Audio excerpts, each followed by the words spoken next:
Mas Soleh. Sebuah keluarga sederhana di sebuah kompleks rumah yang padat.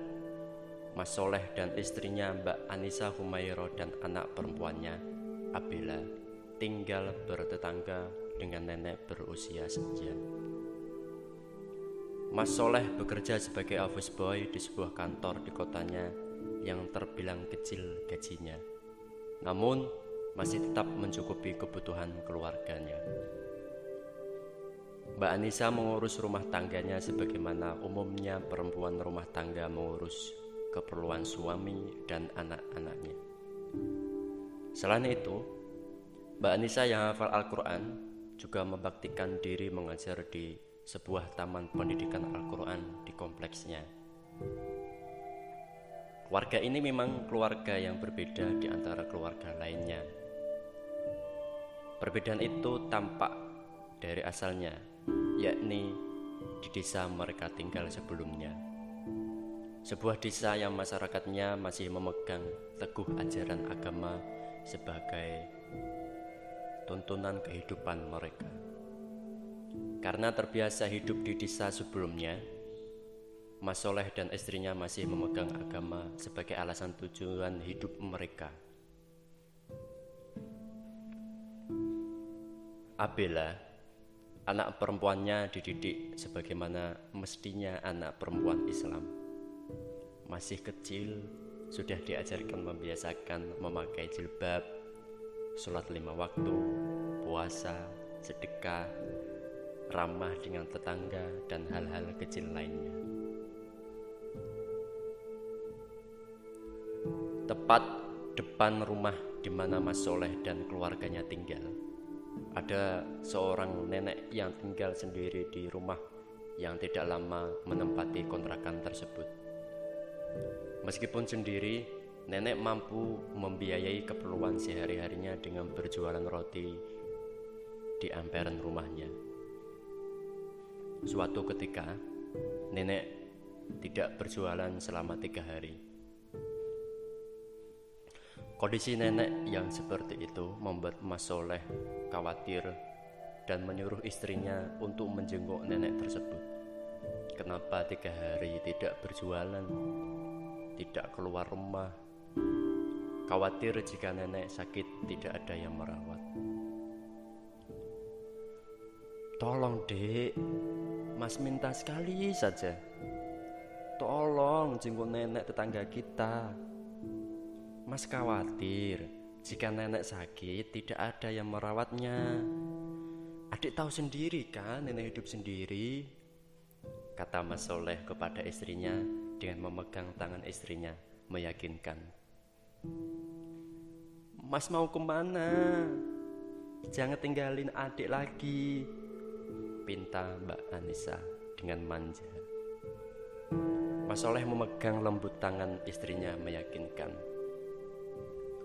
Mas disuruh bos untuk menemani dinas keluar kota, dek. Insya Allah ada bonus untuk kita. Ini juga untuk adik dan anak-anak kita kan, untuk mengajari anak kita agar berbakti kepada orang tua dan berbaik kepada tetangga kan, dek. Anak perempuannya tiba-tiba muncul. Ayah mau kemana? Rengek anak perempuannya, kemudian duduk di bangkuan Mas Soleh. Ayah mau keluar kota. Abel di rumah sama mama ya, pinta Mas Soleh. Ya, lama ya. Sebentar kok. Ingat ya, kalau di rumah sikapnya apa? Sholat 5 waktu, mengaji, bantu ibu dan belajar, kata Abela menggemaskan. Ye, pintar anak ayah, kata Mas Soleh mencubit pipi gemes Abela. Nah, sekarang temani ibu nengok nenek tetangga ya. Nenek? Ye, ayah, nenek kenapa tidak jualan bolu lagi? Oh, ayah juga tidak tahu. Makanya Abela tengok nenek ya. Malam itu Mas Soleh pamit. Sesuai permintaan Mas Soleh, Mbak Anissa dan anak perempuannya, Abela, menengok nenek sampai depan pintu. Assalamualaikum. Assalamualaikum, nenek. Nenek. Waalaikumsalam. Silakan masuk. Jawab nenek membuka pintu, lalu mempersilahkan Mbak Anissa dan Abela duduk. Nek, ada apa nek? Mbak Anissa mengkhawatirkan batuk nenek. Nenek kok tidak jualan lagi? Kenapa? Iya nek, ada apa nek? Tanya Mbak Anissa. Nggak apa-apa kok Nis, cuma nggak enak badan saja. Nanti juga sembuh. Dengan batuk, suara batuknya. Mbak Anissa memegang tangan nenek, memeriksa. Nek, kok tangannya panas nek? Kata Mbak Anissa melanjutkan memegang kening nenek. Nek, demam ini nek, saya antar ke dokter ya. Ndak usah Nis, sakit biasa saja kok, tolak nenek. Benar nek, ndak apa-apa, tanya Anis meyakinkan. Iya Nis, ndak apa-apa. Ya udah kalau begitu Anis kompres nek, supaya demamnya mendingan. Sebentar ya nek, Anis ambilkan air hangat, kata Mbak Anissa. Nenek sakit ya? Ya, nggak jualan bolu lagi dong. Suara Abel. Abel, suka rasa coklat nak?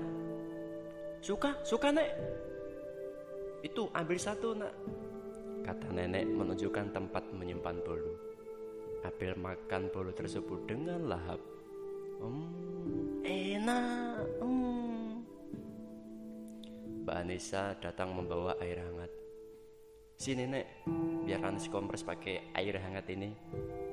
Mbak Anissa membantu menidurkan nenek.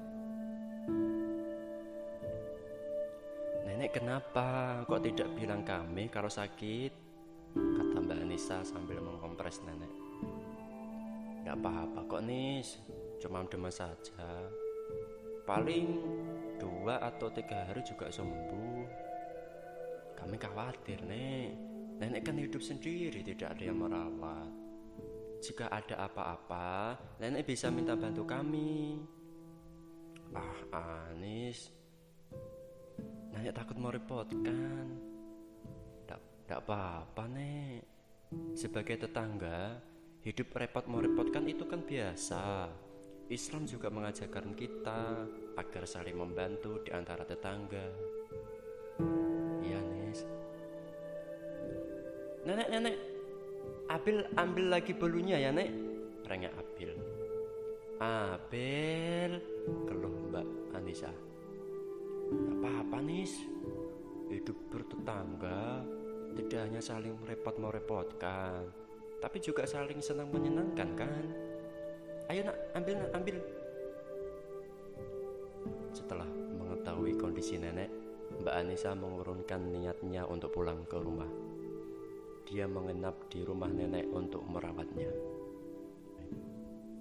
Malam mulai petang.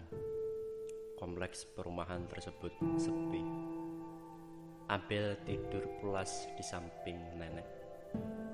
Mbak Anissa membaca Al-Quran lirih di samping ranjang tempat tidur nenek. Nenek mengusap-usap rambut Abel dengan lembut dan menyimak bacaan Al-Quran Mbak Anissa. Itu mengingatkan nenek kepada anak dan cucunya di kota. Sedang apa kalian anak-anakku? Kata nenek dalam hati. Anak-anaknya sekarang jaya, masing-masing sibuk dengan kesibukannya hingga lupa di mana ibunya. Sudah jarang mereka menengok ibunya. Saking jarangnya, keadaan kesehatan dan finansial pun mereka tidak tahu. Biasanya mereka akan menengok setiap 2 bulan sekali, dan membiayai semua keperluan hidup ibunya di kontrakan kompleks. Apakah kesibukan mereka benar-benar melupakan ibunya? Malam itu nenek merasa keadaannya menenangkan, nyaman, dan hidup bahagia bisa berkumpul dengan Mbak Anissa dan si gemes Abel, sekalipun bukan anak dan cucu kandungnya. Keharuan malam itu tak bisa menahan tangis nenek.